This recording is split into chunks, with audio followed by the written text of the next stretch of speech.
Welcome back. Rajya Sabha పదవికి అలాగే వైఎస్ఆర్ కాంగ్రెస్ పార్టీకి రిజైన్ చేసే క్రమంలో విజయసాయిరెడ్డి ఇక రాజకీయాలను వదిలేస్తూ ఉన్నాను, వ్యవసాయం చేసుకుంటాను అన్నారు. కానీ ఆ తర్వాత ఆయన చాలా సందర్భాల్లో రాజకీయాలే మాట్లాడుతూ వచ్చిన పరిస్థితి కనిపిస్తోంది.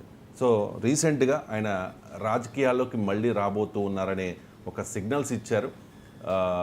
సో నెంబర్ 2 నుంచి 2000 స్థానానికి పడిపోయా, వైసీపీలో ఎన్నో అవమానాలు ఎదుర్కొన్న, వేధింపులు తట్టుకోలేకే బయటకు వచ్చాను, భవిష్యత్తులో రాజకీయాల్లోకి రావాలంటే వస్తాను అనే ఒక మాట ఆయన చెప్పిన పరిస్థితి. సార్, ఇప్పుడు రాజ్యసభకు ఆయన రిజైన్ చేశారు అంటే భారతీయ జనతా పార్టీలో జాయిన్ అయ్యి మళ్ళీ తిరిగి అదే స్థానం నుంచి ఆయన రాజ్యసభకు వెళతారనే ప్రచారం జరిగింది. కానీ ఆ స్థానాన్ని అన్నామలైకి ఇస్తూ ఉన్నారనే ప్రచారం కూడా జరుగుతోంది సార్. సో ఆంధ్రప్రదేశ్ రాజకీయాల్లో విజయసాయిరెడ్డి పాత్ర ఏ రకంగా ఉండబోతోంది? అంటే రాజకీయ వ్యవసాయం చేస్తున్నారేమో బహుశా, ఎందుకంటే పొలిటికల్ అగ్రికల్చర్. ఆయన అనేది నిజం, వేధింపులు భరించలేకనే బయటకు వచ్చాడు. కానీ వేధించింది ఎవరు అనేది క్వశ్చన్ మార్క్. ఎవరు వేధించారు, ఎందుకు వేధించారు, వేధింపులు ఎవరు, మనందరికీ తెలుసు. దేశంలో ఎవరు ఎందుకు బయటకు వస్తున్నారు, ఏ వేధింపుల వల్ల బయటకు వస్తున్నారని దేశమంతటా చూస్తున్నాం కదా. సో అది మహారాష్ట్రలో చూసాం, అస్సాంలో చూసాం, బెంగాల్లో చూసాం, ఆంధ్రప్రదేశ్లో చూసాం. సో ఎవరు ఎక్కడ వేధించబడుతున్నారు, ఎందుకు వేధింపులకు గురవుతున్నారు, వేధింపులకు గురైన వాళ్ళు ఎక్కడ ఉంటున్నారు, తర్వాత ఇవన్నీ దేశమంతా చూస్తున్న రాజకీయమే. బహుశా ఆ వేధింపులే అయి ఉండవచ్చు, కానీ ఈ వేధింపులు అనవచ్చు. ఈ వేధింపులు కూడా ఉండవచ్చు, కానీ ఆ వేధింపులు ప్రధానమై ఉంటాయి. సో ఇది కారణం, ఫస్ట్ పార్ట్. సెకండ్ పార్ట్, ఆయన బీజేపీలో చేరుతాడనేది డే 1 నుంచి నేను చెప్పింది. నాకేమీ జ్యోతిష్యం తెలియదు, నేనే విజయసాయిరెడ్డితో మాట్లాడలేదు. కానీ రాజకీయాలని పరిశీలించితే ఇది పొలిటికల్లీ యాక్టివ్ పర్సన్. సడన్గా ఆయన ఆర్గానిక్ వ్యవసాయం, సేంద్రీయ వ్యవసాయం ఎందుకు చేస్తాడు? సో ఆయన సేంద్రీయ వ్యవసాయం చేస్తే రాజకీయాలు ఎందుకు మాట్లాడతాడు? సో మంచి వంగడాలు ఏంటి, మిల్లెట్ల సాగు, అందులో సస్యరక్షణ చర్యలు ఏంటి, అవి మాట్లాడతారు. ఆయన డే 1 నుంచి పాలిటిక్సే మాట్లాడుతున్నాడు. ఇది పొలిటికల్లీ సావీ పర్సన్. ఎక్కడ చేరుతాడు, ఆయన ఏ పార్టీలో చేరుతాడు? వైసీపీలో మళ్ళీ పోలేడు, ఎందుకంటే నెంబర్ 2 నుంచి నెంబర్ 2000 స్థానాన్ని పడిపోయాడు కనుక. సో అటు పోలేడు. ఇక ఎటు పోవాలి? సో బాలినేని శ్రీనివాసరెడ్డి లాగా జనసేనకు రావాలి, ఒక పాసిబిలిటీ. టీడీపీలో రావాలంటే టీడీపీ వాళ్ళకు కాస్త ఎంబరాస్మెంటు, ఎందుకంటే వాళ్ళు నిన్నటిదాకా విజయసాయిరెడ్డిని అటాక్ చేశారు కనుక.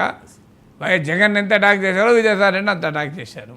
జగన్ను విజయసాయిరెడ్డి తేడా చూడకుండా అటాక్ చేశారు. ఇప్పుడు వచ్చి విజయసాయిరెడ్డి తెలుగుదేశంలో చేరితే తెలుగుదేశం పార్టీ శ్రేణులు ఎంత మేరకు డైజెస్ట్ చేసుకోగలవు? సో అదొక చంద్రబాబు నాయుడు విశ్వసనీయతకే ప్రశ్న అవుతుంది. సో అందువల్ల తెలుగుదేశం పార్టీ హెసిటేట్ చేయొచ్చు. సో టీడీపీ ఎప్పుడైనా తన పార్టీలో చేర్చుకునే పరిస్థితి లేకపోతే ఏం చేస్తుంది? మిత్రపక్షానికి పంపిస్తుంది. మీకు అనపర్తిలో తన పార్టీ లిస్ట్లో రామకృష్ణారెడ్డి, మీరు గూగుల్లో చూడండి, టీడీపీ ఫస్ట్ లిస్ట్లోనే 18th పేరేది ఉంటుంది, నాకు గుర్తున్నంత వరకు 18 అనుకుంటుంది, సీరియల్ నెంబర్ ఒకసారి చూడండి. TDP first list. ఆయన ఇప్పుడు ఎవరు, ఏ party MLA? BJP MLA. TDP first లిస్ట్లో సెలెక్ట్ అయ్యి బీ ఫారం ఇచ్చాక ఆ సీటు బీజేపీకి ఇవ్వాల్సి వస్తే బీజేపీ తరఫున ఎమ్మెల్యే అయ్యాడు. సో అందువల్ల తెలుగుదేశం పార్టీ మొదటి నుంచి ఇది ఒక రాజకీయ వ్యూహం. తన పార్టీ తనలో చేర్చుకోలేకపోతే వేరే పార్టీలో పంపిస్తారు, వేరే పార్టీలో ఫెసిలిటేట్ చేస్తారు. బాలినేని శ్రీనివాసరెడ్డి టీడీపీలో చేరుకున్న జనసేనలో ఎందుకు చేరాడు? సో విజయసాయిరెడ్డికి ఉన్న మిగిలిన అవకాశం ఏంటి? జనసేనలో చేరాలి. కానీ ఆయన పార్లమెంట్ మెంబరు, ఆయన జాతీయ రాజకీయాలతో సంబంధం ఉండాలని కోరుకునే వ్యక్తి. బీజేపీ జాతీయ నాయకత్వంతో పరిచయాలు ఉన్న వ్యక్తి కూడా. ఎందుకంటే ఆ రోజుల్లో విమర్శ వచ్చేది, ముఖ్యమంత్రులకు కూడా అపాయింట్మెంట్ దొరకదు, కానీ విజయసాయిరెడ్డికి మాత్రం అమిత్ షా అపాయింట్మెంట్ వెంటనే దొరుకుతుంది అని. సో అలాంటి వ్యక్తి మరి సహజంగానే జాతీయ పార్టీలో చేరాలి కదా. సో అందువల్ల బీజేపీలో చేర్చుకుంటారు. మరి ఈ గ్యాప్ ఎందుకు? ఈ గ్యాప్ పీరియడ్ ఏంటంటే, ఇప్పుడు గవర్నమెంట్లో ఒక రూల్ ఉంటుంది, డిప్యుటేషన్ రూల్. 5 ఏళ్ల పాటు నువ్వు వేరే డిపార్ట్మెంట్కి డిప్యుటేషన్ వెళ్తే ఇంకో 1 year కూలింగ్ పీరియడ్ అంటాడు. అంటే ఒక 1 year మళ్ళీ వచ్చి పేరెంట్ డిపార్ట్మెంట్లో పనిచేసి మళ్ళీ కావాలంటే డిప్యుటేషన్ లేచ్చు. దానికి కూలింగ్ పీరియడ్, దానికి ఒక ప్రత్యేకంగా జీవో ఉంది కూలింగ్ పీరియడ్కు. సో బహుశా ఇది కూడా కూలింగ్ పీరియడ్లో భాగం. ఎందుకంటే వెంటనే బీజేపీలో చేరితే బీజేపీ వాళ్ళు కూడా డైజెస్ట్ చేసుకోలేరు. సో ఆయన శ్రేణులు కూడా ఇదేంటి మనం ఇంత అవినీతి పరుడని A2 అని ఇన్ని విమర్శలు చేశామే, మళ్ళీ ఎట్లా చేర్చుకుంటామని. అయితే అశోక్ చవాన్ చేర్చుకోలేదా ఆదర్శ్ సొసైటీలో ఆయన అవినీతి పరుడని చెప్పి పార్లమెంట్లో లిస్టులో ఆయన పేరు పెట్టి మళ్ళీ వారం రోజుల్లో ఆయన రాజ్యసభ సీట్ ఇచ్చింది బీజేపీ. శివేంద్ర అధికారిని చేర్చుకోలేదా, హేమంత్ విశ్వాస్ శర్మను చేర్చుకోలేదా, ఇలా అవినీతి పనులను చాలామంది చేసుకున్నారు కదా ఆరోపణలు ఉన్న వాళ్ళని అనొచ్చు.